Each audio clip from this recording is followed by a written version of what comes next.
րոպե է, նույնիսկ ավելի լավ 3 րոպե, դուք այդ 3 րոպե բայց Քավլիցի ես ձեր հետ հիմա բանավեճի մեջ չեմ ուզում, կարող եք նաև իսկապես վերագրել ձեզ, նաև այն ինֆորմացիոնը, որը ներկայացվեց, որը հնարավոր է առաջիկայում նաև դա Ես ձեր հարցերին պատասխանեցի, ես ձեր մինչտեղն եմ մտնում, չեմ խանգարել։ Ես մի հատ եմ մեծ Արդեն խանգարեցի։ Խանգարեք եւ ես ձեզ առնվազն 5-6 րոպեվալ հյուրընկալում կանեմ իմ աշխատասենյակում, այնպես ինչպես իրականացրել եք դատակապության հետ, հենց ինձ էլ կարող եք զանգահարել։ Ես վստահ եմ, դուք ներկա եք դատական նիստին եւ դատական նիստի ընթացքում պաշտպանության կողմի ներկայացուցիչ ձեզ համար հասանելի եղել է։ Ավելին, ես ինչպես նշեցի, առաջիկայում նշված հարցի վերաբերյալ փոփոխություն կլինի, այլ որոշում կլինի եւս կներկայացվի։ Ես առնվազն իսկապես մշտապես կարևոր եմ հրապարակայնության սկզբունքը եւ այդ իսկ պատճառով դատական նիստի ընթացքում ներկայացնելով դիրքորոշումը սահմանափակման վերաբերյալ հրապարակայնության ներողություն եմ խնդրել զանգվածային լրատվության միջոցների ներկայացուցիչներից։ Ինչ որ իմաստով կարող եք դա նաև վերագրել ձեզ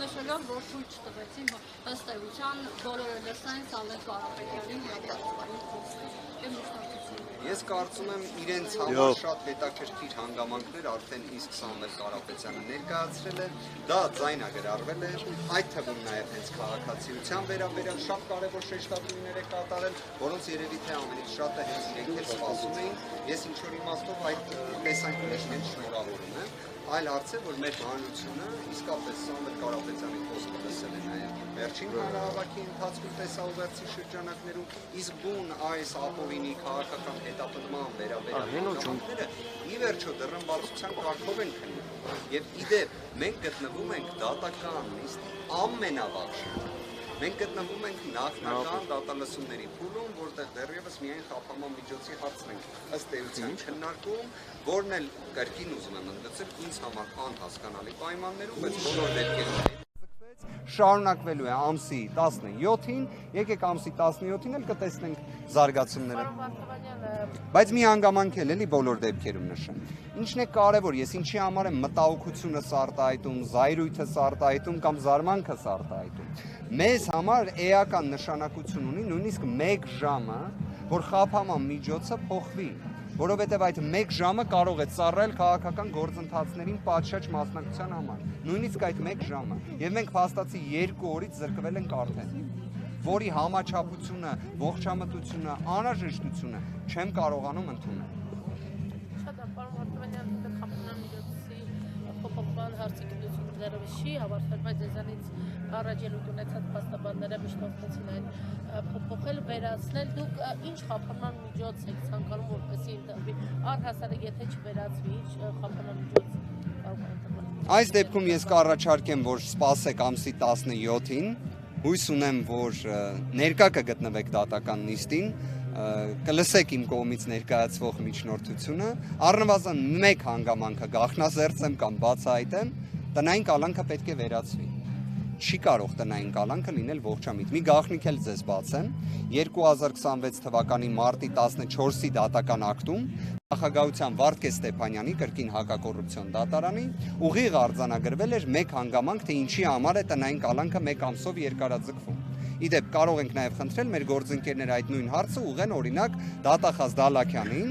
ով նշված դատական ակտը չի բողոքարկել, եւ այսօր դատական նիստի ընթացքում միջնորդում է 3 ամսով երկարաձգել տնային կալանքը։ Դատարանը նշել էր 1 հանգամանք, ասել էր, քանի որ դեռ ակտիվ վարույթային գործողություններ պետք է կատարվի։ Այդ իսկ պատճառով ու հատուկ ընդգծել է նաև նախաքննության հանգամանքից ելնելով, որ գործը դեռևս գտնվում է նախաքննության փուլում, 1 ամսով երկարաձգվում է։ Դատախազը այդ դիրքորոշումը դատարանը չի բողոքարկել։ 1 ամիս առաջ համաձայն է եղել, հիմա համաձայն չէ։ Համաձայն եղել մի ամիս ավելի։ Այսինքն Դալաքյանը համաձայն էր, որ 1 ամսով երկարաձգվի բացառապես այն հիմքով, որ դեռ նախաքննության ընթացքում պետք է գործողություններ կատարվեն, այդ պատճառաբանության հետ համաձայնվել է, դրան հաջորդել է ինչ, հա, նախաքննության ավարտ, ակտիվ գործողությունների բացակայություն, իրենց կողմից իբրև մեղադրական եզրակացության հաստատում, որի վերաբերյալ մոտ 5-6 րոպե նաև ներկայացրել էր հրապարակայնորեն նաև հանրայինի եթերում, ու հատկապես հանրայինի եթերում,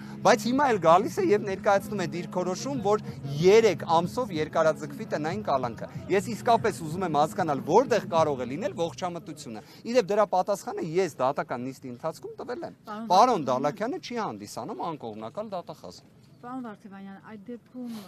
օրինակ այսօր ինչու հենց 3 ամսով դատախազը առաջարկեց երկարաձգել, եթե օրինակ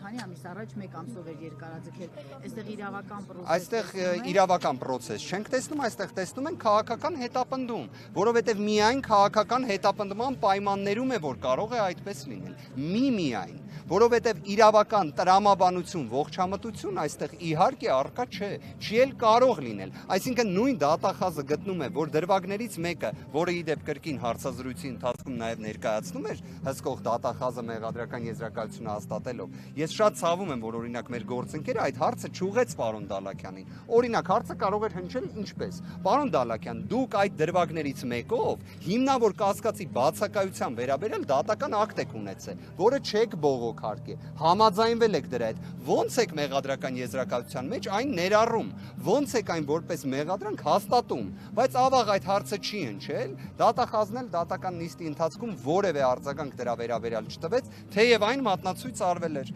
որպես իր անկողմնակալության դեֆիցիտի խնդիր։ Գործընկերներ, ամփոփելով խոսքս ուզում եմ հետևյալը նշել։ Մենք խոսում ենք 10 ամիս տևող կալանքի մասին։ 10 ամիս։ Մենք խոսում ենք Հայաստանի նախընտրական շրջանում գտնվելու մասին։ Մենք խոսում ենք նրա մասին, որ օրինակ 3 անձանց ձերբակալում էին բարեգործության արգելքի ենթադրաբար խախտման հիման վրա։ Իբրև, քանի որ մենք գտնվում ենք նախընտրական շրջանում։ Հիմա այդ պայմաններում ոնց կարելի է դատական նիստի շրջանակներում առաջնահերթության կարգով սկսել քննարկել խափանման միջոցի հարցը, բայց 2 օրով հետաձգել, երբ մենք ուղիղ պատճառաբանված դիրքորոշում ունենք, որ նույնիսկ 1 ժամ է էական նշանակություն ունի։ Այդ դեպքում չի նշանակում, դատավորը ըստ էության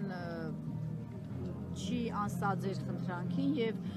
դատախազի միջնորդությունը ուժի մեջ կթողնի կամ։ Մենք նման կանխատեսում այս փուլում չենք անի։ Ամսի 17-ը թող գա, ներկայացնենք վերջնական միջնորդությունը, կտեսնենք դատական ակտը։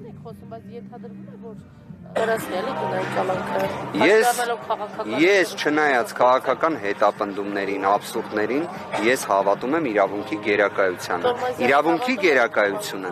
ես կոնկրետավորված չեմ ասի, ես իրավունքի գերակայությունը իդեպ դասում եմ վեր նույնիսկ քաղաքական հետապնդումներից, հենց դրանում է դրա արժեքը եւ իմաստավորումը, որ իրավունքը պետք է գերակայ ցանկացած իրավիճակում։ Գործընկերներ, ներողություն եմ խնդրում։ Մի բան էլ էլի Գոհար Ղումանյանի հետ կապված է, եթե կարող եք էլի փակագծեր բացել։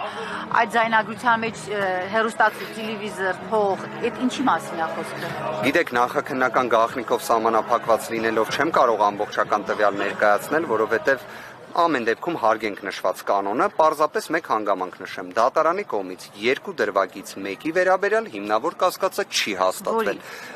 Այս պահի դրությամբ դա էլ չգախնազերծեմ, առնվազն արձանագրեմ, որ 1 դրվագը նույնիսկ հիմնավոր կասկածի ապացուցման շեմը չի հաղթահարել։ Այսինքն այստեղ ոչ միայն հիմքերի տեսանկյունից էր մեր, այսպես ասած, բանավեճը դատարանում եւ դիրքորոշումների ներկայացումը, այլ նաեւ պայմանի։ Կարող եմ ասել նույն այդ ձեր վկայակոչած տվյալի հետ կապված ամբողջությամբ դրա ՀՀ քրեական օրենսգրքի 221-րդ հոդվածի հետ որևէ ձևով առնչության վերաբերյալ, որտեղ այն իրենից ենթադրում է ընտրությունների հետ որոշակի կապ։ Այսինքն հոդված հերքող, եկեք այսպես ձևակերպեմ, հերքող տվյալները ունենք։ Պարոն Վարդևանյան, որը նաև ներկայացվեց նիստի ընթացքում։ Հետ կապված իշխանականները, քաղաքականները այսպես տարածում են միտք, որ մայր է դրա համար չի կալանվում, մայր է կերակրող մայր է, բայց իրականում մայր լինելու հանգամանք աշխատել է բացապես։ Ես կրկին ուզում եմ հատուկ վկայակոչեմ, որ առնվազն հիմնավոր կասկածը 2 դրվագներից մեկով չի էլ հաստատվել։ Մյուս կողմից այստեղ ուզում եմ ընդգծել որոշակի իմաստով,